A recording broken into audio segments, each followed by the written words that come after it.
From the Foundation Studio right here on Biloxi's Back Bay, I want to welcome you to SuperTalk Outdoors, where we celebrate every single Monday at lunchtime the world-class outdoors of the state of Mississippi, because we are the capital of the outdoors in America. Thank you for joining us on the powerful SuperTalk Mississippi Radio Network, or SuperTalk TV at C-Spire TV. But if you're listening on Facebook or YouTube or your favorite podcast, it's December the 26th, 2022. It's amazing that it's the day after Christmas already. But it's a beautiful time of the year to be in Mississippi.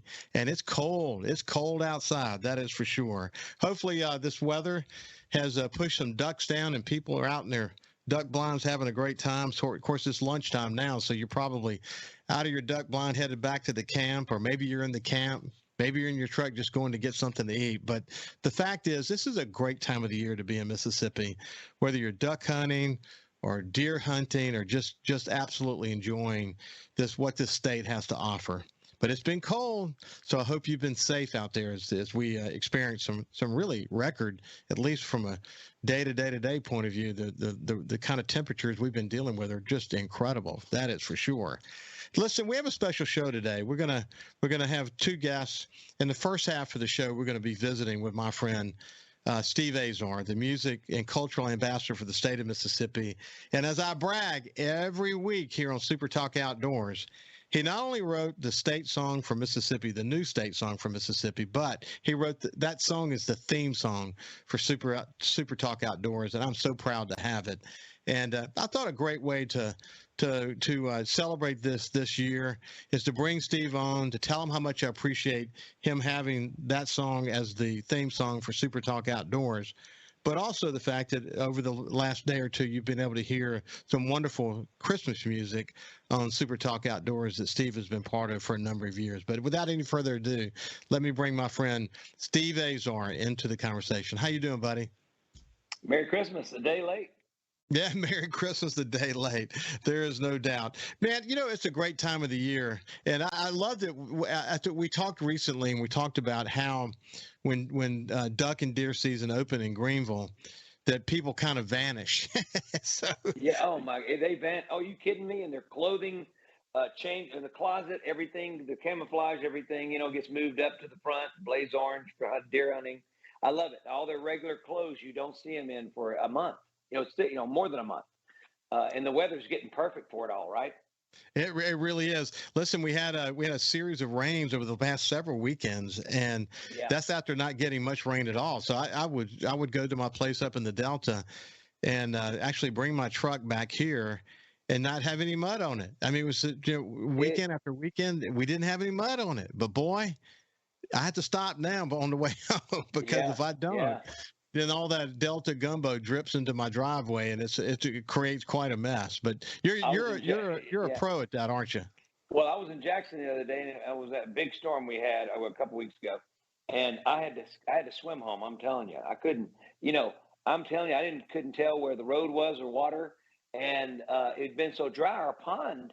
It was the second time in 12 years that we lost all our water. Right, just disappeared, and with that, all the fish and our ecrids and all we had tons of ecrids, and we have a lot of duck. And anyway, the pond's full again. And I noticed this morning probably was about 100 duck on it. And I was saying, if you guys are smart, you'll stay right here. Don't be flying. Don't fly south. I know I can tell you where all my friends are located, and they're ready to get you. So no, but it was great to see the ducks back, and the weather's getting right. Yeah, it is. We've had a couple of years, maybe 2 or 3 years, where the weather's been warmer than normal. We haven't had as wet a situation as we would like to see from a duck point of view, and the ducks haven't made their way down. But we actually started this duck season off this year with a nice cold blast and some rain, and then we've had a lot of rain, so there's more habitat for the ducks to be in. And this cold blast for sure, I think we're going to look. I mean, from what I'm hearing, January, the end of the rest of December and January ought to be really, really good. But you have a lot of friends that you grew up with that are they're getting a little bit older in their age, and they've got kids now, but they're still obsessed with it, aren't they? Oh, it's unbelievable. It really is. It's unbelievable. It's like first of all, that if they're not hunting here, they're in Argentina, right? Or they're they're dove hunting in Argentina, or they're pheasant hunting in South Dakota, or they're, you know what I mean? Like, I mean, they'll go somewhere, but they also live for their land that they own here in Mississippi. And it is, I think that is equally as important as their regular house, if not more. I mean, Yeah. they can't wait, to spend the time there. It's their second home. It's their home away from home. Well, as we discussed here on Super Talk Outdoors, duck hunting is sort of the ultimate social sport because you're sitting in that blind together for sometimes hours. Sometimes you cook breakfast and just enjoy the camaraderie and wait for the flight of ducks to come in. Deer hunting, oftentimes you're hunting by yourself. Now that you've got technology, you're texting with your friends and sharing what you're seeing, et cetera. Yeah. But the life back in the camp is incredible. You grew up as an athlete, and then you got into music, and then you had success in music. It brought you to Nashville. You wrote music. You toured for years. You never really had an opportunity to adjust your life around hunting season. So it just never, but I think you would have been, if you had done that, you would have taken on to it pretty significantly. First of all, I fished a lot growing up, a lot of crappie fishing and brim fishing. I love to cast. I'd sit there for hours with just a weight on my, reel and just learning, really working on casting. There was something fun about just casting, right? Knowing that it was just a weight on the end and you were going to have to, there was nothing coming out. But I loved doing that. And also we rabbit hunted a lot in college because my buddy that played baseball at Delta State, he had a pack of beagles, so we ate a lot of rabbit, and I love to cook. And that's where I really grew up cooking, but I really learned to do that. And I think most hunters know how to cook. I think it's part of the DNA. But yeah, so when I got a little older, I just had to choose between I'm gone most of the year on a tour bus. Am I going to come back and hunt, or am I going to play golf? And I really got locked into the game of golf. And so that had to be my 4.5, 5 hours away from family, besides the other 200 days I was gone. So there was no way. If I'd have done that, then I'd be alone talking to you, and no telling where I'd be because nobody. Well, you know what, man? No family I think in the other room. We both have 3 kids, and I look at my kids today. I'm so proud of them. They've all achieved great things in their lives. But as a CEO, I was working a lot. It wasn't necessarily being on the road the way that you were, but I was certainly very engaged with a lot of responsibility. And if it weren't for my wife, I mean, we made the perfect partnership, the way that she worked with our kids and made sure that, school studies were done the way it needed to be done, and that they were given a lot of experiences that would allow them to make great choices in their lives. Look at what your kids have done. You have a saint of a wife behind you, and that is that it takes a partnership like that when you have someone in the family like yourself or myself who was doing a lot of work to have kids that turned out the way they did. I mean, it's something to be proud of, isn't it, buddy? Oh, are you kidding me? Oh my gosh, I'm so grateful for that aspect because you make the point there. A lot of people are going, Steve, well, you may be gone 20 days a month, but mentally we're gone 20 days a month. And that's the truth. Somebody that's great at their job, a football coach out there, coaches, especially, you think about their time. You want to be great at what you're doing. There's not a lot of time at home, and your spouse at home better get it. And when she or he gets it, the bottom line is, I know that, anyway, the bottom line is when your spouse gets it and does all those other things, which is major work, right? Then, man, it's a winning combination because it frees the person to go off and do what they need to be doing and use their mind for that, which it takes a lot of that, to especially when you're responsible for a bunch of other livelihoods. Yeah. So mentally, I needed my bride was the right one for me for sure. That's definitely. But I don't want to tell her that. She may be able to hear it in the other room. Oh, sorry. I tell you, I'm thinking about all the families that enjoy the outdoors, and in my case, my wife loves to fish, but she doesn't hunt. But when I'm at the camp, she enjoys being with my daughter and my granddaughter, and they spend time together and spend time with their mother. But, a lot of people listen to this conversation. It could be whoever just driving down the road who enjoys the outdoors. Usually there's someone in the family that appreciates their love of the outdoors and supports them in that way. every now and then you hit a relationship that struggles because of the one of them enjoying maybe too much time in the outdoors. But for the most part, in Mississippi, we sort of get that. We have partnerships that help with the kids and Sure. enables us to really be able to do this in a wonderful way. Hey, listen, when we come back, we're going to talk about the Christmas special we had recently and why that's so important to Super Talk Mississippi.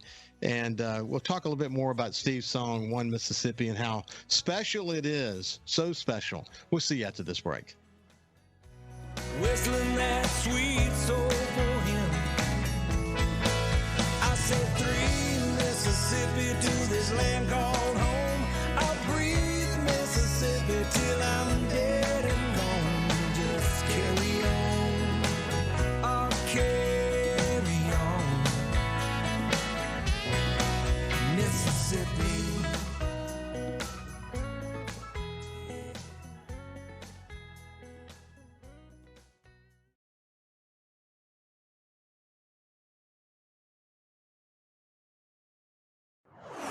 Leading the conversation on Mississippi's outdoors. It's Super Talk Outdoors with Ricky Mathews on Super Talk Mississippi. Mississippi. Welcome back to Super Talk Outdoors. I want to thank you so much for joining us today, where we celebrate every single Monday at lunchtime the world-class outdoors of the state of Mississippi here on Super Talk Mississippi Media. Hey, listen, by the way, before we get back to our conversation with Steve, I want to bring your attention to the conversation I had with Lake Pickle last week. It was just a terrific conversation. And Lake is with the Primos hunting team. He also works for OnX, travels across the United States. He's kind of a TV star on the Truth About Hunting series, and he's just a passionate young man. And so he and I spent some time together talking about this effort behind the scenes, about some people with high fence wanting to be able to sell whitetail deer in Mississippi. And if we go in that direction, if the commission approves that, we think it may come up in January. I hope it doesn't come up, incidentally. I hope it just goes away and they realize they don't want this fight and that we don't need to divide Mississippi over a conversation like this, because approving the sale of whitetail deer in Mississippi means that whitetail deer no longer belong to the people. And this is a major, major departure from the North American wildlife conservation effort that has made Mississippi the capital of the outdoors in America. So if you want to see more about that, go to Super Talk Outdoors Facebook page or the Super Talk YouTube page and look at my conversation with Lake Pickle. And I went and checked, and since I posted about 2 or 3 times, over 15,000 people have interacted with the post. So it's something that people are really paying attention to.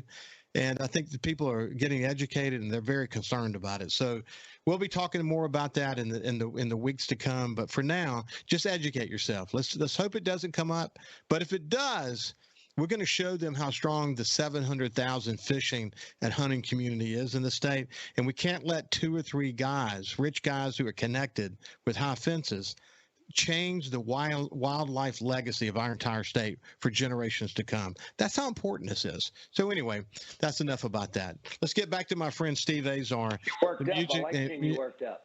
The music and cultural ambassador for the state.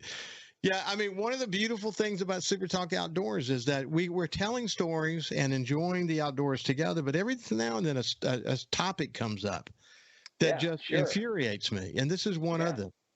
Well, this is your platform. You get to do that. I love it. I like watching you get you got the gloves off. You're going. I like it. Well, the beauty is I'm a former publisher. You know that. And of course, when you're a former publisher, you understand how the system works. I've spent 16 years of my career inspiring editorials that are important to the public conversation. And so I understand how the pieces fit together. And when it's time for me to get involved in an issue, I do my homework and I understand the implications of it. And I want to make sure that I'm communicating it so that everyone can understand it. And you start talking about selling whitetail deer. Why does it matter? I've worked hard to try to make it make sense to everyone about why it is important. And we're going to continue to talk about it here.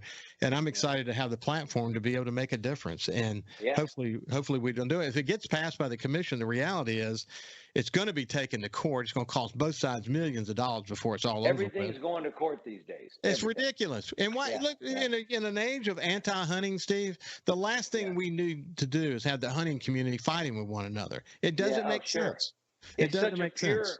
It's such a pure thing right now, right? It is. I'm sure there are people that are in the woods right now coming from two walks of the political spectrum or life spectrum or social spectrum or different sides of the tracks, but they come together and they fish and they hunt and all that. And that's the beauty, and it's so pure. And you'd hate to let that go away. No, at the core of SuperTalk Outdoors is the reality that no matter what your political spectrum is, as you just pointed out, that we can put our differences aside and go enjoy this incredible resource that makes Mississippi the capital of the outdoors in America. And what made it so special is a North American wildlife conservation model that Aldo Leopold created. And that's helped us bring back turkey and white-tailed deer and other species. It's worked really well for us. But see, in England, back when America was being formed, the king was the one with the deer. They are the ones who had the guns. And when America was formed, we said we want wildlife to belong to the people. We want people through the Second Amendment to be able to bear arms and enjoy hunting activities, etc. But there are some people in the state that want some deer to be the king's deer. They want to be the deer kings. And we can't allow the deer kings to win in this particular situation. We can't. I get that. Yeah. So, Steve, I love having your song "One Mississippi" as a theme song for SuperTalk Outdoors. It's a special song, and it's kind of changed your life, hasn't it? It's been so special. And, we are coming off of a Mississippi Christmas with me hosting for a couple of days. And I'm got my Santa hat off. And my only Christmas song I ever wrote and recorded is called Catfish Christmas. And I'll go straight from there talking about One Mississippi. It's all about Mississippi for me. I love it. Yeah, it's been very special. And you know how I feel about it. And I'm grateful. And it's been an awesome ride so far. I mean, we've got sheet music, piano, vocals, and guitar. We've got marching band sheet music. So bands are starting to learn it, trickling in. Seeing some people do homework on it in their schools. I'm getting these, videos of kids singing it, and reading the words and singing with it like they're studying. And I love that. The children's book will be out with Sarah Frances Hardy's illustrations.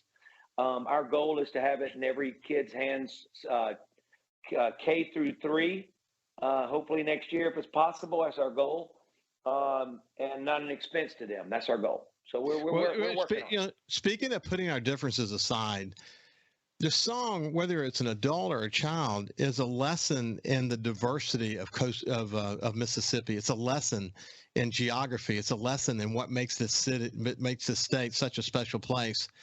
When you wrote the song, you wanted to make sure that every corner of Mississippi had some representation in the song, and you accomplished that goal, didn't you? I think we did. I think I did a good job. I mean, it was difficult because, I knew it was going to be as long as American Pie, as I always say. It was going to be a long song. Freebird has nothing on One Mississippi. And so, no, it was needing to be as long as it needed to be. I wanted to mention, it's funny. Sorry about that. I may have gone away for a second.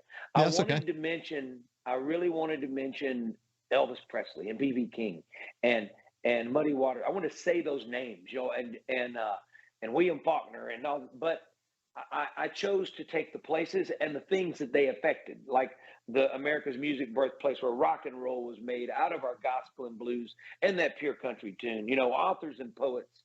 So, the bottom line is I wanted to be able to have all of them represented without saying their names because it's understood, except I did have to say round here is where the Muppets grew up, because to me, when you hear Pierre LaRue, who's one of the great hockey players of our time, who knew no English, and when on my show he tells me, how'd you learn English so good? He goes, he still speaks a little broken English, and he goes, it was Sesame Street. That's what he learned. when he came over here, I said, what? He goes, that's how I learned to speak was on Sesame Street. That's how I learned English. And I said, well, you learned because of us, because right outside my door is Jim Henson and the Muppets, you know, so. And the coach, well, we know the Hurricanes by name, and I mean, you just pulled it all together. By name, right? Yeah, we got to talk about all that. So, and I have seen the glorious sunrises of the Gulf Coast, and I've seen the sunsets of the Delta, and vice versa. There's just so many aspects of Mississippi that shines, man. They shine. And the beautiful thing about our sunsets and sunrises is they're never the same. They're different painting every day. So when kids have to memorize those words, they're learning the lesson about what makes Mississippi so special. When you hear kids sing One Mississippi, that's got to just blow your mind. The best. It's how the song became a state song, because those kids at my alma mater said they wanted to do the song, and I came in and I said it's K through 12, and they knew every word. There were no lyric sheets, and they were just so excited about it, you know. And that was another sign along the way that said I had to fight for this for them. And now I'm seeing kids, like I said, they're sitting there in front of their screens, and the children's book is going to take you on the lyric, and it's going to be 7 beautiful children that she's created, and they are living out the lyric in each page. It's insane. Wow, that's so awesome. It's a literal history lesson of Mississippi. You actually get more than the lyric. So Sarah Frances Hardy has killed it. She's killing it. Then when is the book going to be published? Well, we got a publisher already, and so we're ready to roll. We'll be ready, but it's really more about making sure that we can have the right people pay for it, so we can put it in these schools. Well, we don't want the kids to pay for this right now. Right. You know, hopefully down the line, if you're a specialty bookstore or something great and all that, and obviously there will be a price tag in these cool stores and all that. But we don't want the kids to pay for it. We want them to get it for free, and then maybe be able to do a round every year after K through 3. You know, that is so awesome. That is so awesome. Sure. Listen, Steve, hope you have a wonderful rest of the 2022. That your 2023 is full of wonderful gifts and inspiration. And I'm walking. God bless you, my friend. Right now. I know there's my rod and reels right there. There's the rod and reels. Oh, there's more. He's showing a bunch of guitars around his studio. That is for sure. Yeah. So anyway, I love you, brother. I appreciate y'all. You were the best. Hey, listen, when we come back, we're going to have Anthony Ballard from the Mississippi Department of Wildlife, Fisheries, and Parks. He's a nuisance species biologist. I look forward to chatting with Anthony. We'll see you after this break.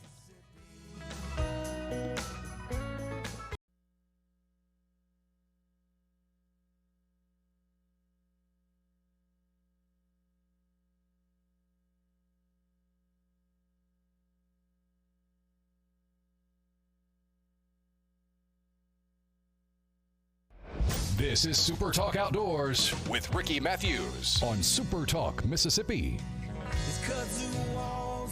Welcome back to SuperTalk Outdoors as we listen to One Mississippi from my friend Steve Azar. What a great friend he is. What a wonderful ambassador he is for the state. And I am so privileged to have One Mississippi as the theme song for SuperTalk Outdoors. Now the state song for the state of Mississippi. Special, man. I'm so proud of Steve. Now let's shift gears and move over to my friend Anthony Ballard. Anthony is a nuisance species biologist for the Department of Wildlife, Fisheries, and Parks. He's been on the show before, and he's a good friend to the show. How you doing, Anthony? Doing well. Just enjoying this cooler weather, man. It finally feels like December. No doubt, man. You're talking about these cold blasts. It is definitely cold, and hopefully the duck season continues to get good. We didn't have a lot of rain up north, so that helped push some ducks down. And then we didn't have then we got some cold weather to start the season. We saw a little fly of ducks coming down. Now with this, we should, it should really set the stage for a great January. Yeah, it should really get good. And you're talking about duck hunting. Our WMAs are one of the Mahana and Howard Miller and some of those primetime duck places. They've turned away probably more standby. There's probably been more standby hunters that had to be turned away this year than probably any other on average. It's been crazy the amount of people coming out to try to hunt the WMAs. Really That's because as we've discussed on the show, the habitat, there hasn't been a lot of water. There's more water now, thank goodness. So that's right. Very helpful. But we started the season out very much in a drought. I had a great hunt recently, and the reason I think the hunting's better on one of the farms that we have is that one of the areas where there's usually a lot of water standing, there hasn't been really any water there, so the deer have been able to go deep into this forest and gather acorns and do whatever else they do. But usually this time of year there's water there already. We're starting to see water there, and that's starting to push some of those deer out. So it's kind of changing sort of the season. But cold weather, man. December, January. This is the time of year to really look forward to, isn't it? Oh yeah, and I mean we're right there on the cusp of the rut. It's already started in a lot of parts of the state, and so these next few weeks ought to get really, really good. Always do around Christmas and New Year's. Hey, Anthony, I end every show talking to people about safety. I always say stay safe and God bless you. But as a result of that, I get notes from people all the time. Like, for example, I told a story a few months ago of a friend of mine, who a gun went off in the back of his truck, and it just shifted in his truck, but he forgot that it was loaded, and it blew a hole in the side of his truck. When I talked about it on the air, other people sent me notes saying, I've had loaded guns in the back of my truck, and it's gone off as well.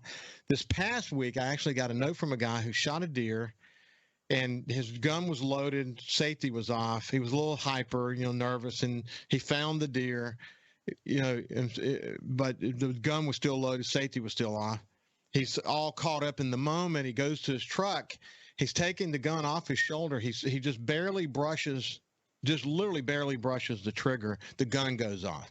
Now, where it went off, he says it went off into the woods, and nobody was hurt. But it was like this stark reminder to him how easy it is for us to get caught up in the moment and forget to unload our guns.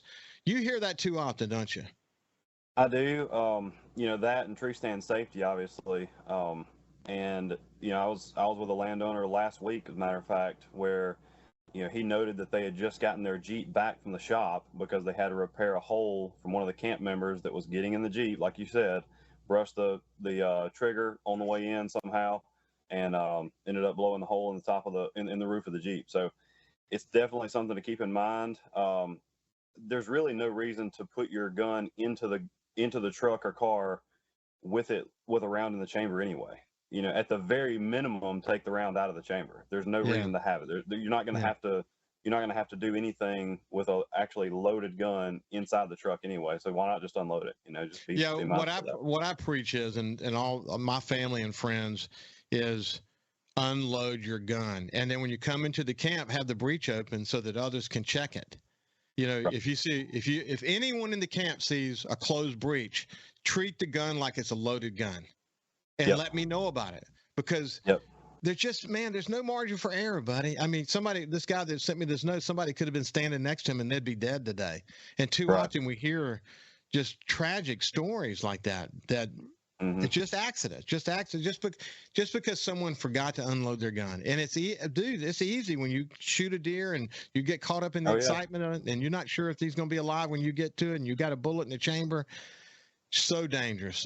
Anyway, thanks for sharing that story. Hey, listen, you're deeply engaged in the management of all invasive species, but wild hogs is one. We actually, for the first time on one of our farms, had a group of wild hogs come in, and it was right at the beginning of the season.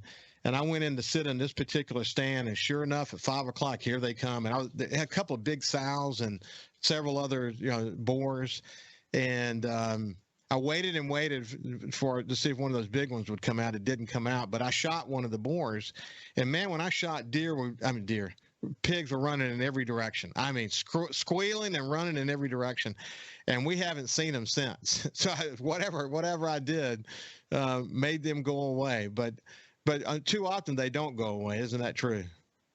Yeah, and I've heard that story. And if you could take that story and kind of extend it on a couple years, what I usually hear is the first year, it's like you said, we saw one sounder on camera, or we saw a group of pigs or a boar passing through or whatever.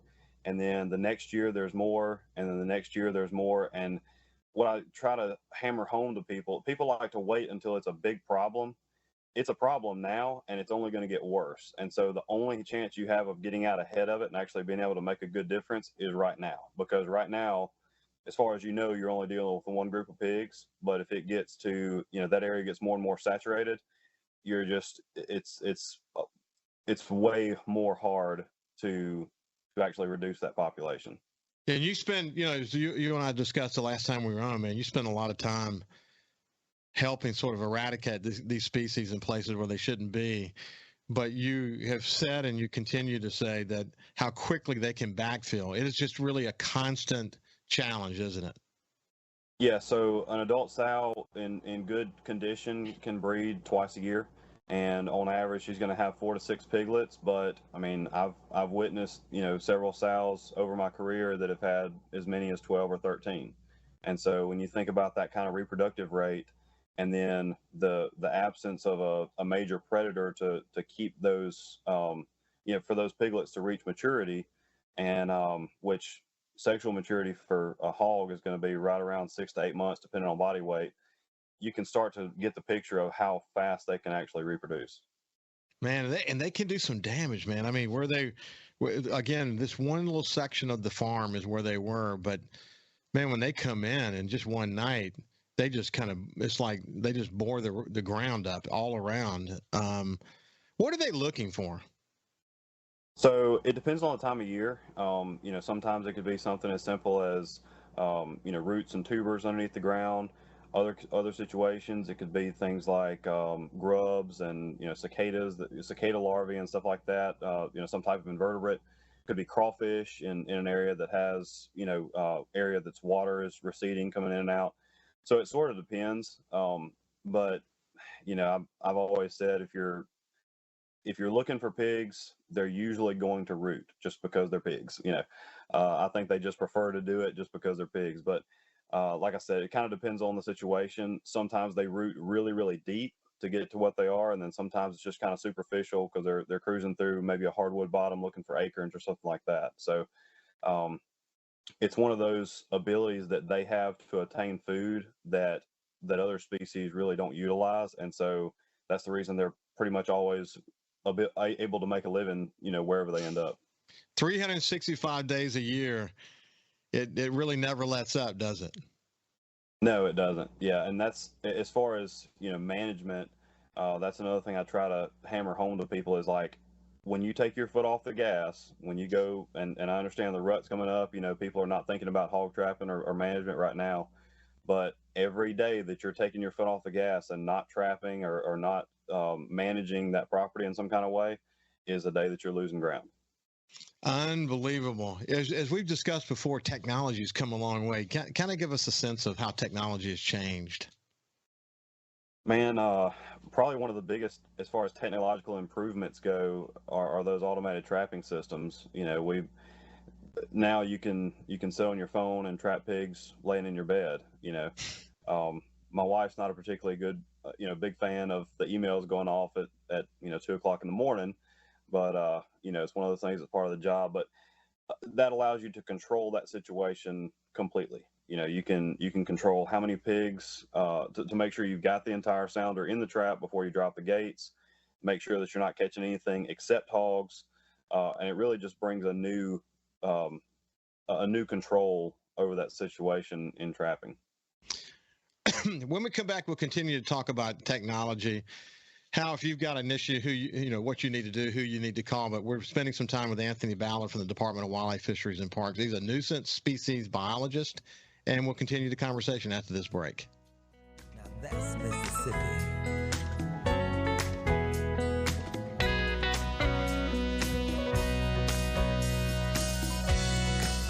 I said one Mississippi, there's a magnolia tree. Two Mississippi, where a mockingbird sings out on his limb, whistling that sweet soul for him.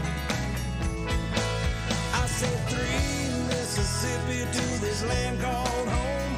I'll breathe Mississippi till I'm dead and gone. Just carry on, I'll carry on, Mississippi.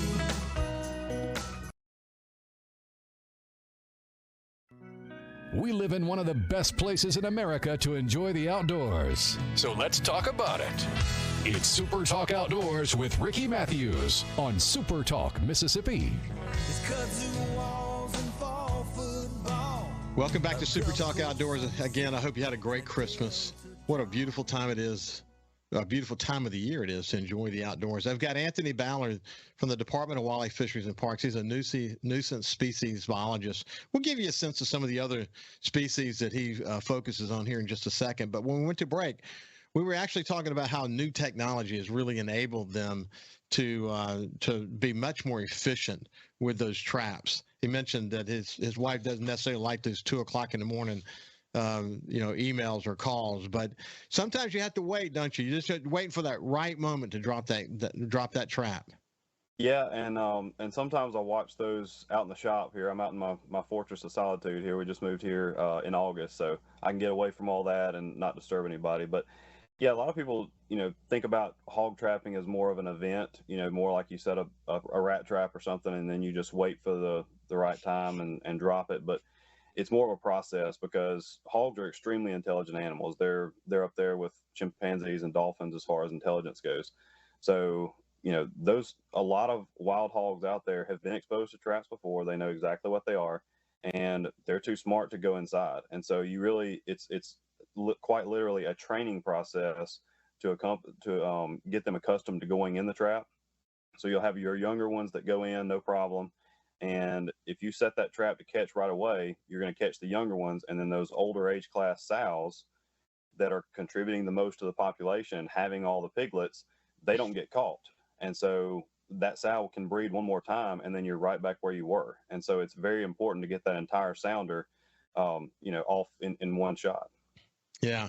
Well, again, don't think of a cage. It's the new devices are, you have the opportunity to get a bunch of pigs in one drop, don't you?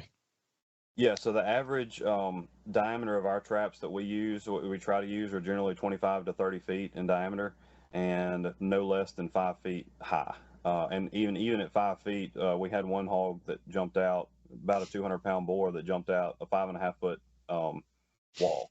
So there's not many of them out there that can do it, but there are a few. So is there a little bit of a competition to see who can get the most amount of pigs inside one of those traps? Yeah, a little bit of unofficial. It's not like something we set out to do, but it's definitely bragging rights when it's done. We had a couple WMAs. I don't remember exactly which one, but there's Canal and Divide, and then John B. Williams up in Northeast Mississippi. And one of my colleagues up there texted me and he said, "What's the record right now on hogs in a trap?" And I said, "I think it's 28. That was one that we set at Mahana a while back." And he said, "Well, we just caught 35. And I was like, "Man, awesome. I love it." So he's got the record now. That's a lot, man. That's a lot. It's a lot of pigs. It's a lot of pigs. That was a pretty good chunk of 22 rounds. I can only imagine what that sounded like when 35 pigs are hung up inside that net. Wow. Yeah, it probably sounded like about $5 worth of change inside of a dryer, if I had to guess. You can only imagine. When we think of nuisance, of course, beavers are something we're constantly fighting on one of the farms I lease. And we've been lucky with coyotes. We have a few. Every now and then they'll come in and we'll hear them really loud at night. I actually was able to shoot a coyote recently at the end of one of my hunts. This lone blonde coyote that was just cruising constantly. But you are involved in other species. It's not just a wild hog thing that you focus on them all, don't you? I do, and we do some beaver work. USDA does a lot of beaver work, actually, trapping and stuff. We trap on our WMAs, and there are times that we have to offer some on the site management for beaver trapping and for coyote trapping, that kind of stuff. And then also this time of year, actually, everybody got renewed for our nuisance wildlife operator permits. Which what those are is, let's say that someone has a wildlife in their house, in their business, they're having problems with them in their yard, whatever. They're permitted through our agency, and they can go out. They charge a fee. They're independent of us, but they're permitted through us to go out and do that kind of work too. And so it kind of offers the public a way that, some person that's not as adept at trapping and that kind of thing, it kind of offers a service there to eliminate some of those pests around the house and business and that kind of thing. Yeah, I'm amazed by beavers, Anthony. Beavers in this one farm. In fact, we're giving this particular farm up this year. We're actually advancing the cause of our hunting on some other land, thank goodness. But this particular one, if you leave the beavers, unchallenged, man, their ability to do 1, 2, 3 dams and then build this like infrastructure around an entire bottom to hold water. My goodness, man. I mean, it's like serious infrastructure. Yeah, and some of my colleagues and I were actually talking about that the other day. I said, I really wish any of us had the work ethic of a beaver, because it would just be absolutely phenomenal what you could accomplish. Ooh, what a it's point. It's 24/7. It never stops. And they're going to build that dam, and if you break it, they're going to build it back again right after you leave. It's really amazing how they can change the habitat. Aggravate. Well, listen, Anthony, it's been a pleasure to spend some time with you. This has been Anthony Ballard, the nuisance species biologist for the Department of Wildlife, Fisheries, and Parks. And like he and I started the show, man, just stay safe. Unload that gun. Don't forget to unload that gun. Think about everyone around you. Always stay safe. God bless you, and we'll see you next Monday. Mississippi.